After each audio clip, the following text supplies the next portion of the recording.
So firstly, I'm going to talk about ownership because ultimately this slide says individuals or trusts and ignores other types of entities like companies, partnerships, because ultimately an asset's either ultimately owned by an individual or it's ultimately owned by a discretionary trust. And that's really the dichotomy for succession related issues. So we've got assets owned individually, whether directly or via an individual owning shares or units in a company or unit trust. We've got limited asset protection. There's assets in the individual's name.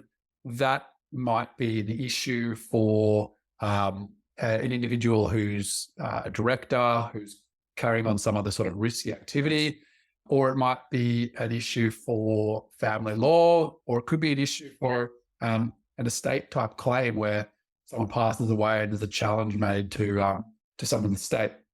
So point is, there's limited asset protection from a variety of risks.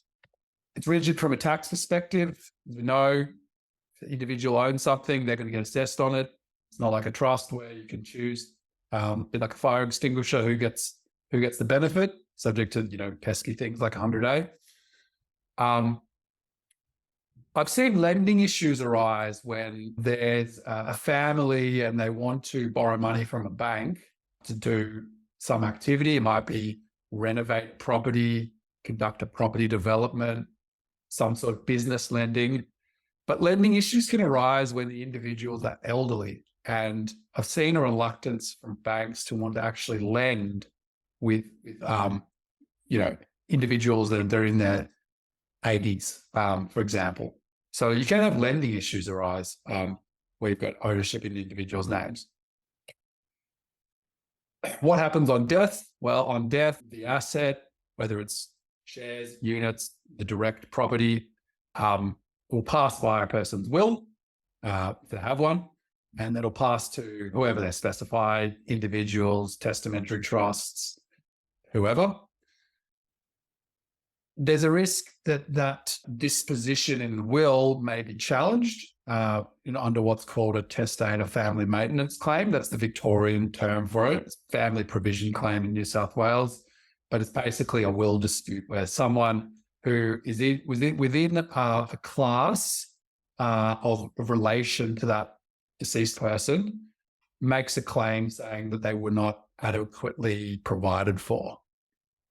And what that actually means is really case by case. But if the asset is in a person's personal name, it could be subject to that risk. That might be a non-existent risk for some clients, and it might be a real risk for others. And from a tax perspective, we've usually got CGT rollovers. CGT is not a death tax general, unless other than some particular scenarios, you're generally going to have a rollover. So if the asset's a pre-CGT asset, it's going to get freshened up to current market value. And if it's a post-CGT asset, the person inheriting it is going to acquire the attributes of the original owner. Again, for duty, we usually have a duty exemption. Assets pass through via death, then there's generally a duty exemption for that as well. Yeah. Does pre-CGT status pass over on death? No, it doesn't. It freshens up, and you might have situations where I come across this a lot. You've got two elderly people, they own property pre-CGT. One passes away first, it might have been many years ago. The other's been the owner since, and they think, well, I got it pre-CGT, it's still pre-CGT, but actually half of the property is pre-CGT only because they only owned half. They got half when the other passed away. So that comes up commonly. The final point there is that if an asset's held individually, it could pass through to a testamentary trust. There's all sorts of benefits using testamentary trusts. From a tax perspective, the main one is that you can distribute income to minors and not be subject to punitive tax rates, which is a really lucrative benefit. It's probably one of the best tax concessions available these days. And it's even sweetened by the fact that it's not subject to 100A. Sorry, Distributions to minors are not subject to 100A at all either, so you don't have to worry about that. Yeah. Cool.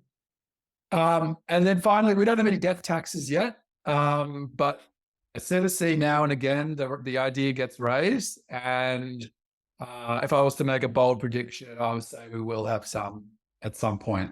But when that is will probably depend on how much iron ore Australia could sell, probably, and how much taxes we could get from that. Just had a comment come through asking about the difference between joint tenants and tenants in common. So for property, when you buy property with another person, you have the option of buying it as joint tenants or tenants in common. Confusing names because it's like tenants in common, joint tenants, which one is which? Joint tenants means that if one person passes away, the other automatically inherits the property. So it's called the rule of survivorship. So it's most common in a situation of husband and wife, but it could be done in other situations as well. It could be mother and son or some other sort of combination. But the main distinction is for tax, they're the same, but for passing of assets, if it's joint tenant, it passes automatically to the survivor. It doesn't go into their will, not challengeable in their will. And if it's tenants in common, then the ownership interest that the deceased has will form part of their estate, and wherever the will dictates that it goes will determine who's the owner of that share of the property. Yeah. So tenants in common is kind of more like a partnership almost. You can Tenants in common is real individual ownership. Joint tenants is joined at the hip, basically. Okay. Yeah. Right. All right. Contrary to those points, the other situation that we have is where the ultimate ownership can't be traced through to an individual, because at the top we have a nebulous discretionary trust, which no one owns a discretionary trust. So usually trusts often set up for asset protection, tax flexibility. I don't need to go on about that point. In terms of succession options, though, with a trust, the assets don't form part of an individual's estate, so it can't be passed via a will. And the amount of time someone will say, oh, I want to pass the assets of a company to this person, or pass the assets of a trust in my will, it's many. They do not form part of your estate. They cannot be passed via will. So what options are available? Well, first one is passing control of a trust during a person's life. Second would be ending the trust, vesting the trust, and getting the assets out of the trust, perhaps to individuals. And the third one would be possibly some sort of restructure during life, whereas the assets might be restructured out of trust to another trust or to individuals. And we'll really pick up that a lot in the third part. And as with individuals as well, that's of course an option as well to restructure during life, particularly from individual ownership to trust ownership.